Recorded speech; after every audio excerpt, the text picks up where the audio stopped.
सृजन संवाद में आज हमारे मेहमान हैं प्रसिद्ध गीतकार शिव कुमार श्रीवास्तव अर्चन जी।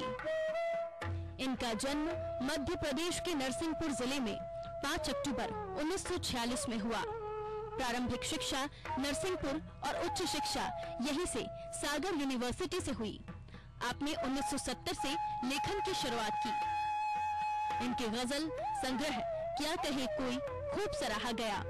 इसके अलावा गीत संग्रह उत्तर की तलाश और ऐसा भी होता है बेहद मशहूर है। अर्चन जी की गजल और गीत देश भर की प्रतिष्ठित पत्र पत्रिकाओं में प्रकाशित होते रहे हैं।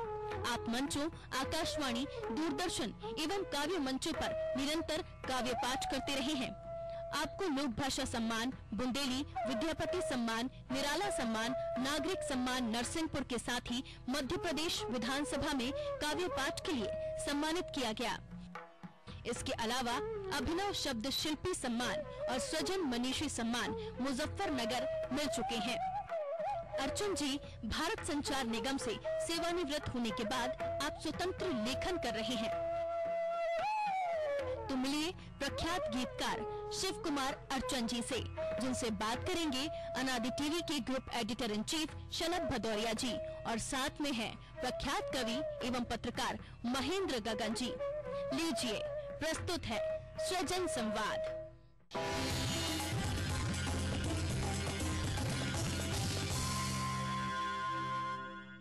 नमस्कार, आप सभी का आज अनादि टीवी के विशेष कार्यक्रम सृजन संवाद में आपका स्वागत है। आज हमारे मेहमान हैं प्रसिद्ध गीतकार शिव कुमार अर्चन जी और हमारे सहयोग के लिए यहाँ इनसे बात करने के लिए उपस्थित हैं प्रख्यात कवि पत्रकार भाई महेंद्र गगन जी। मैं आप सबका इनसे तारुफ कराता हूँ। शिव कुमार अर्चन जी, आपका बहुत बहुत स्वागत है। महेंद्र गगन साहब, आपका भी बहुत बहुत स्वागत है।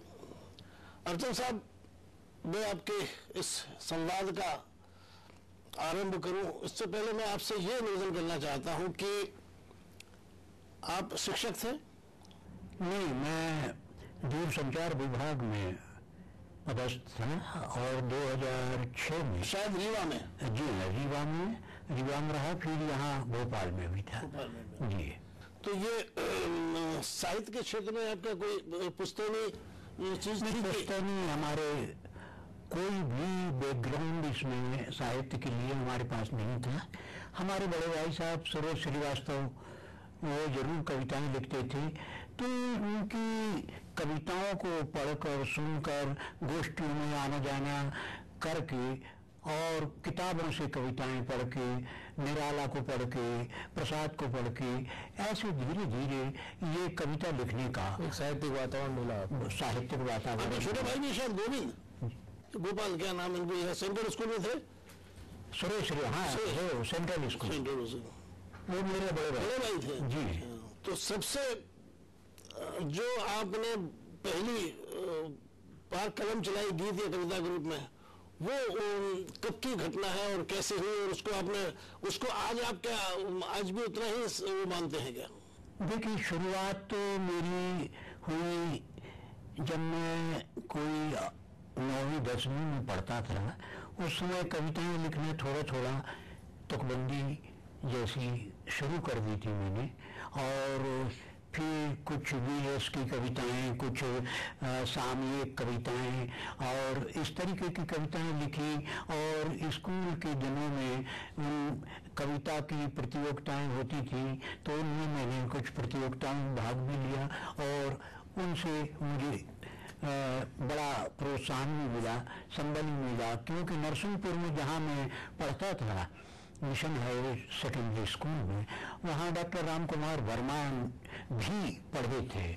तो बहुत सारा कुछ माहौल भी इस तरीके से मिलता चला गया और मैं फिर साहित्य की तरफ, गीतों की तरफ, गजलों की तरफ मुड़ता चला। अच्छा अर्चन जी, आप वैचारिक रूप से वामपंथी उस विचारधारा उस प्रभावित में हैं। हाँ। बावजूद इसके, जबकि सारे विचार वैचारिक संगठन और सब चीजें नई कविता को प्रोत्साहित करती हैं, हाँ। बावजूद इसके आप एक गीतकार के रूप में सदा देखिए, अभिव्यक्ति या इसके पीछे क्या कारण समझते? अभिव्यक्ति चाहे किसी भी विधा में हो, जी यदि आपकी विचारधारा उससे जुड़ी हुई है और आप भले आप किसी संगठन में हैं या नहीं भी हैं, लेकिन आप एक प्रगतिशील सोच यदि अपने दिमाग में रखते हैं, तो मैं समझता हूं कि वामपंथ का ये केवल ऐसा नहीं है कि वामपंथ केवल विरोध की कविताओं को पसंद कर रहा है या कुछ ऐसी मुक्त छंद की कविताओं को पसंद करता है या कुछ। ठीक है, अभिव्यक्ति के बहुत सारे माध्यम हो सकते हैं, दोहे भी हो सकते हैं, गजल भी हो सकती है, गीत भी हो सकता है। फिर आपने गीत को विशेषकर गीत के पीछे कोई खास कारण? गीत देखिए, मैं समझता हूँ गीत एक आदिम राग है, सृष्टि की राग वृत्ति है, प्रकृति की राग शक्ति है। शुरू से सृष्टि के प्रारंभ से आप यदि इतिहास में जाएं तो आप पाएंगे कि गीत सृष्टि के पहले भी था और सृष्टि के बाद, और जीवन से मरण तक जो हमारा जो संस्कृति है, जो भारतीय संस्कृति है, उसमें गीत का प्रधानता है ही। और मैं समझता हूं कि गीत जो है जिसमें सारी सृष्टि एक लय में है, चांद तारे नदी पर्वत मौसम तमाम चीजें जो एक लय में ही विद्यमान है हमारी, तो एक लय का अनुशासन, एक छंद का अनुशासन और भाषा का अनुशासन जितना गीत में मिलता है उतना मुक्त छंद में नहीं। इसी बात को पुष्ट करने के लिए आपका वो गीत जो पारिजात पर काफी फेमस है, उसे सुना लीजिए आप। जी, मेहनत की हाथों पर छाला, कल भी था और आज भी है। मेहनत की हाथों पर छाला, कल भी था और आज भी है। उनके मुंह से दूर निवाला, कल भी था और आज भी है।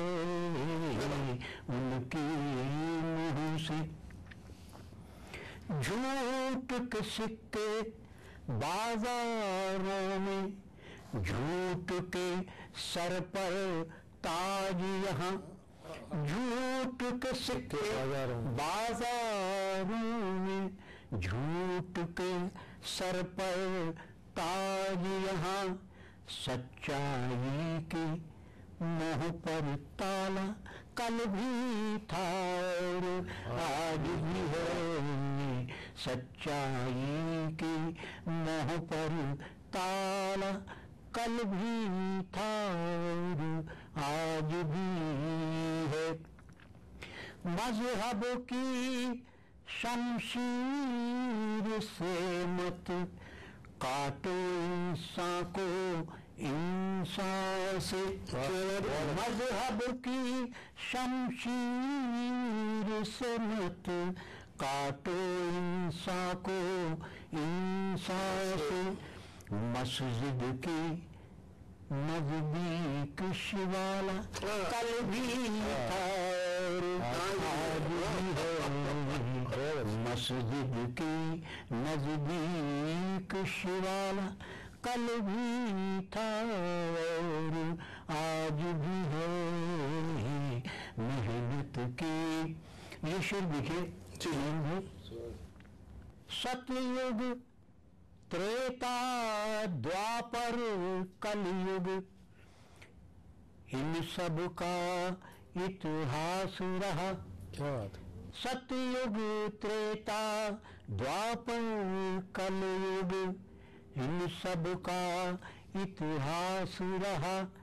आदर्शों को देश का कल भी था और आज भी है। आदर्शों को देश निकाला, कल भी था और आज भी है। खूब मनाओ, इसे समाजी भी कह सकते हैं, सियासी शेर भी कह सकते हैं। खूब मनाओ जश्ने बहारा, लेकिन इतना याद रहे खूब मनाओ जश्ने बहारा, लेकिन इतना याद रहे घर में घर को लूटने वाला क्या घर में घर को लूटने वाला कल भी था और आज भी है, मेहनत के हाथों पर छाला। क्या बात। अच्छा अर्जुन जी, आपने देश के साथ लगभग बहुत पुराने गीतकारों के साथ संगत, लंबी लंबी संगत की है, मंचों पर साथ बैठे हैं उनके, तो ऐसा कुछ बलबीर सिंह रंग है, ऐसा कोई संस्मरण आपके दिमाग में हो, नीरज के साथ कोई संस्मरण हो, या जो भी आप ठीक समझते हो ऐसा कोई? मतलब मंचों के अच्छे अनुभव और बुरे अनुभव दोनों को बुरे तो ठीक है, अच्छे और सार्थक अनुभव आपको लगता है? अपने श्रोताओं को कुछ अच्छे ही अनुभव सुनाना चाहते हैं। और तो एक नीरज जी का एक संस्मरण मुझे याद आता है। लाल किले के कवि सम्मेलन में एक बार मैं उनके साथ में था और नीरज जी बहुत ज़्यादा बीमार थे, लेकिन फिर भी वो उस कार्यक्रम में आए और व्हील चेयर पर बैठकर। अब हालत ये थी कि उनसे कुछ ज़्यादा बोला नहीं जा रहा था ज़्यादा, तो उस समय आने के बाद उन्होंने कहा कि देखो भाई, मेरी तबीयत खराब है, तो यदि मुझे जल्दी से यदि आप पढ़ा दें तो मैं चला जाऊंगा। तो संचालक महोदय ने उनको जल्दी बुलवा दिया। ये संस्मरण बताता है गीतकार के प्रति एक समाज में, इस लोक में किस तरह की श्रद्धा है, किस तरह के प्रेम है। तो नीरज जी पढ़ने खड़े हुए, व्हील चेयर पर पढ़ रहे थे और उन्होंने बहुत सारे कुछ ऐसे भी गीत पढ़े, मैं चला जाऊंगा, क्या यहाँ रह जाएगा, दर्द का एक सशक्ता कारवां रह जाएगा, इस तरीके से जो गीत उन्होंने पढ़े तो ऐसा। और फिर उन्होंने संवाद किया जनता से कि मेरी तबीयत ठीक नहीं रहती और हो सकता है कि संभवतः ये लाल किले का मेरा आखिरी कवि सम्मेलन है, तो इसलिए मैं आप सबको आखिरी प्रणाम करता हूँ, अभिवादन करता हूँ आप सबका। और वो कुर्सी से जाने लगे तो मंच पर का हर आदमी, हर गीतकार खड़ा हो गया और वो गीतकार कवि लोग तो खड़े हुए, पूरा सभागार 10,000 की भीड़ उस समय थी वहां पर, और 10,000 लोग खड़े होकर उन्होंने नीरज को विदाई दिए। तब मुझे ये लगा कि गीत और एक गीतकार, एक कवि की क्या महत्ता है समाज में, देश में। तो ये संस्मरण मुझे और आप कोई गीत सुना दीजिए, आप तो समझ सकते। वो जो आपने पारिजात सुना दीजिए। ये एक प्रेम की कुछ मीठी अनुभूतियों का एक छोटा सा गीत। आँखों में वो आए फूल पारिजात के,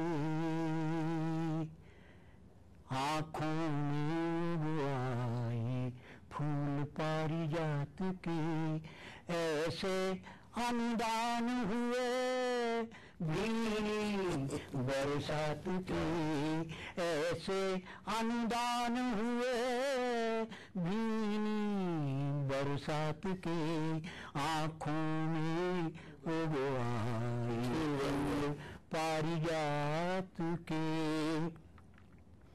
मौन के स्वयंवर में शब्दों की भीड़ है, मौन के स्वयंवर में शब्दों की भीड़ है, स्वप्न के परिंदे का इंद्रधनुष नीड़ है, स्वप्न के परिंदे का इंद्रधनुष नीड़ है, रंग सभी उलट गए ऋतु की दावत के रंग, सभी उलट गए ऋतु की दावत के, आँखों में उब आए फूल पारिजात के,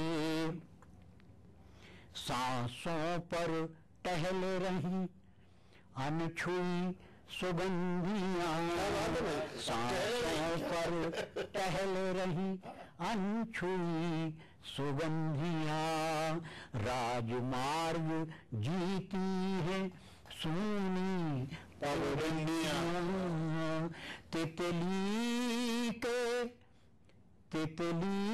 के पंखों पर है निबंध रात के, तितली के पंखों पर है निबंध रात के, आँखों में उब आए फूल पारिजात के। अंत में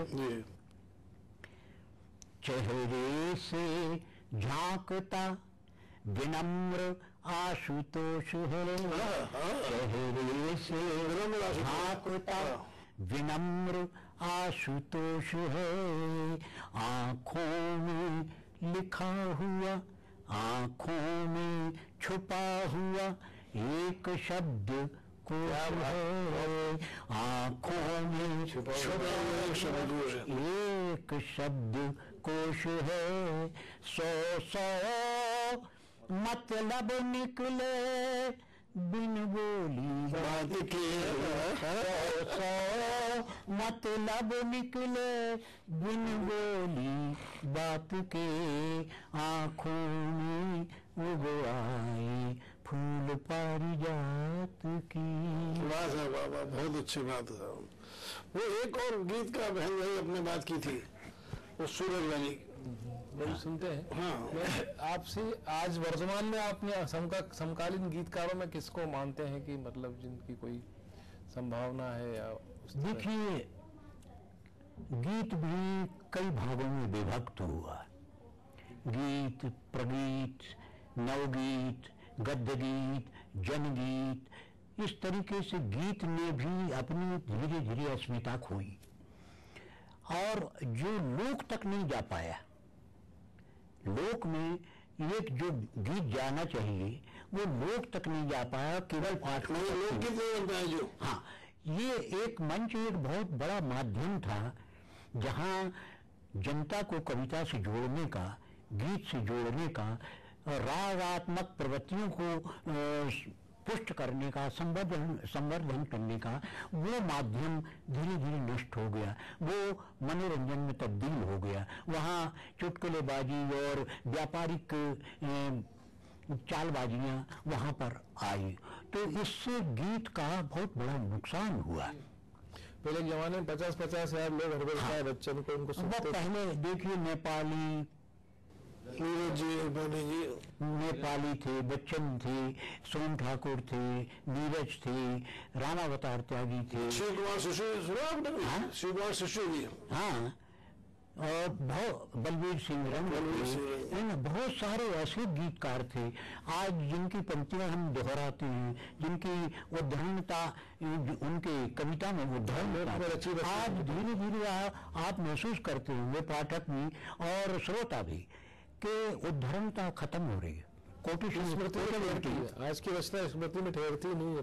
हाँ, तो गीतकारों की कई गीत मुझे खुद नीरज के 50 गीत आज भी याद है। बिल्कुल, आपको भी याद है, नीरज ने तो राज किया है 50 साल मंच में, और आज की तारीख में भी गीत के खिलाफ इतना सब कुछ होने के बावजूद अच्छा गीत आज भी सराहा जाता है। अच्छा गीत देखिए आज भी सुना जा रहा है, लिखा जा रहा है, पढ़ा जा रहा है, यानी ऐसा नहीं है। हाँ, ये है कि थोड़ी सी कमतरी आई है, लेकिन ऐसा नहीं है।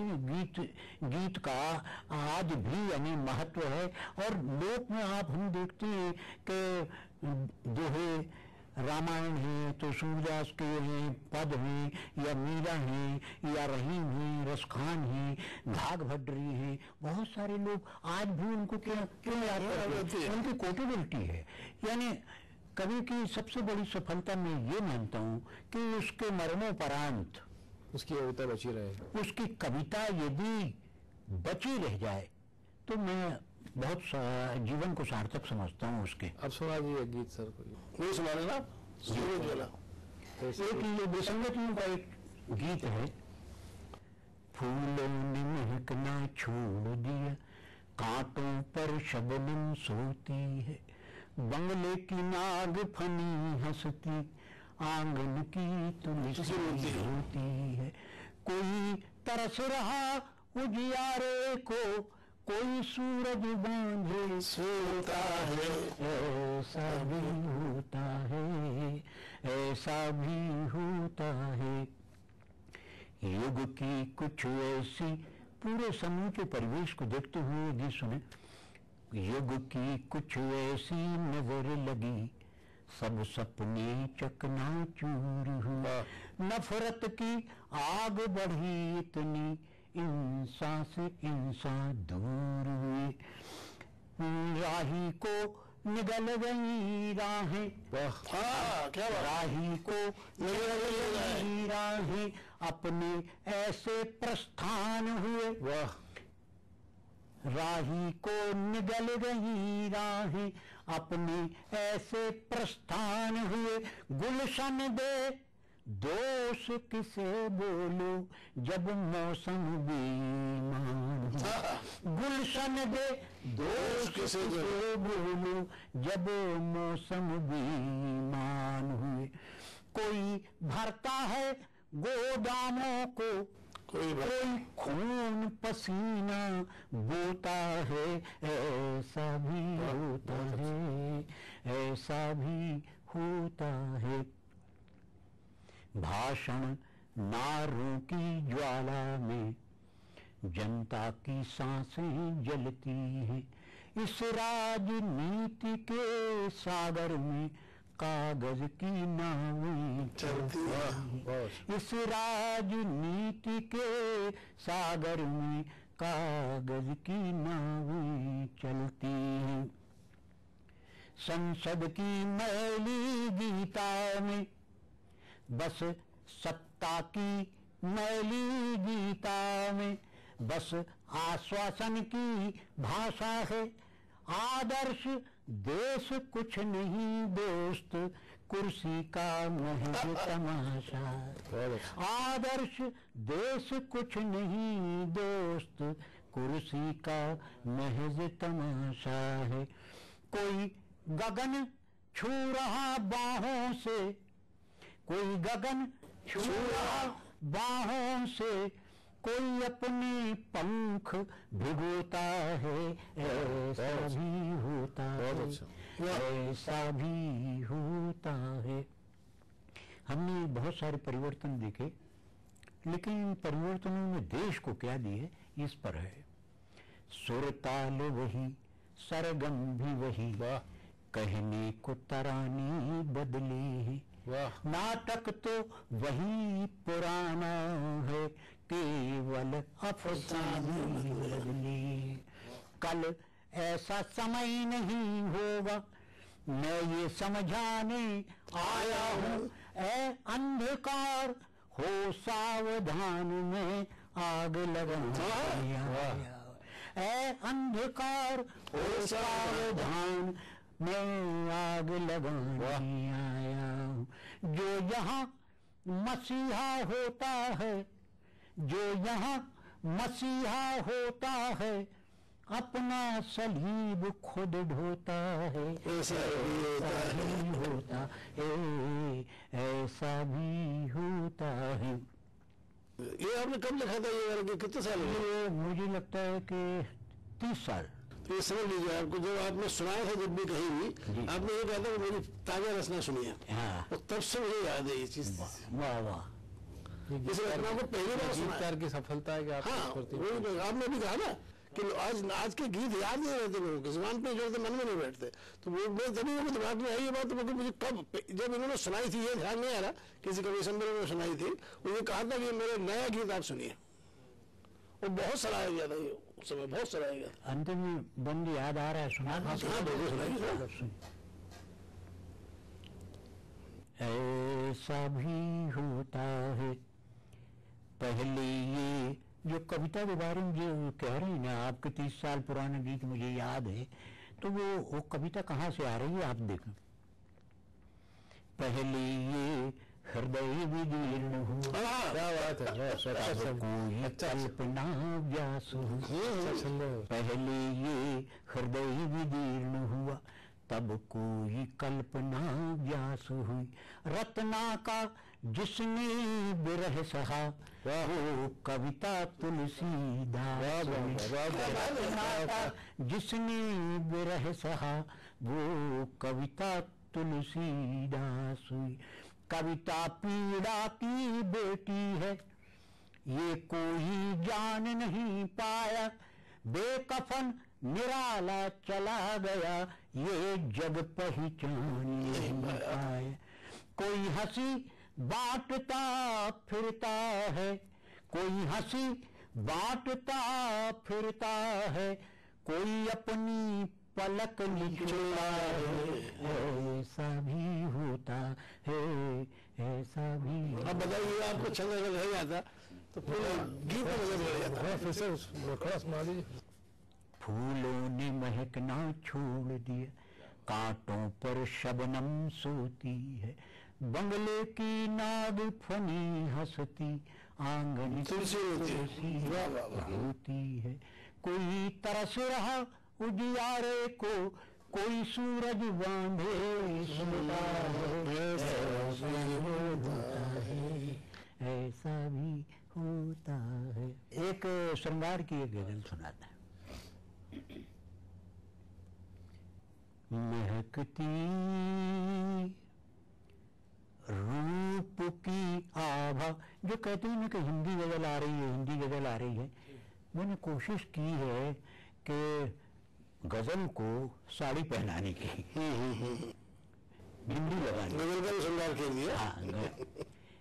महकती रूप की आभा, कमल मालूम होती है। महकती रूप की आभा, कमल मालूम होती है। तुम्हारे भाल की बिंदिया गजल मालूम होती है। तुम्हारे भाल की बिंदिया गजल मालूम होती है। नयन की कोर में है चांदनी की राख का काजल। क्या नयन की कोर में है चांदनी की राख का काजल। ये बदली तेरी जुल्फों की नकल मालूम है। तुम्हारे भाल की बिंदिया गजल मालूम होती है। तुम्हारा नाम मैंने लिख लिया है अपनी धड़कन पर। तुम्हारा नाम मैंने लिख लिया है अपनी धड़कन पर। मुझे अंतस की यह कुटिया महल मालूम होती है। अंतस की कुटिया महल मालूम। तुम्हारे आप एक शेर ये लिखा, एक मेहंदी के बारे में एक शेर कहने की कोशिश की है और कुछ नया करने की कोशिश की है। ये मेहंदी वेद की पावन ऋचाओं सी सुभाषित है। ये मेहंदी वेद की पावन ऋचाओं सी सुभाषित है। हथेली आपकी मुझको रहलमान होती है। हथेली आपकी मुझको रहल मालूम होती है। ले बंधनवार बाहों के प्रतीक्षा में खड़ा अर्चन। ले बंधनवार बाहों के प्रतीक्षा में खड़ा अर्चन, तुम्हारे बिन ये तन्हाई गरल मालूम होती है, महकती रूप की आभा कमल मालूम होती है, तुम्हारे भाल की गगल मालूम होती है। क्या बात है साहब, मजा बांध दिया आपने। मुझे उम्मीद है कि हमारे दर्शक भी आपके हमारे इस कार्यक्रम को आज बहुत दिनों तक देखने की फरमाइश करते रहेंगे। धन्यवाद। बहुत बहुत आभारी हैं आपके शिव कुमार अर्चन जी, आप यहाँ पधारे और आपकी वजह से हमारे मित्र महेंद्र जैन जी भी अपना समय निकाल कर आपसे चर्चा करने के लिए हाजिर हुए। हम फिर आपके लिए हाजिर होंगे किसी और अच्छे अर्चन जी जैसे ही गीतकार, गजलकार, कविता सुनाने के लिए आपके साथ इसी कार्यक्रम सृजन संवाद में। बहुत बहुत धन्यवाद।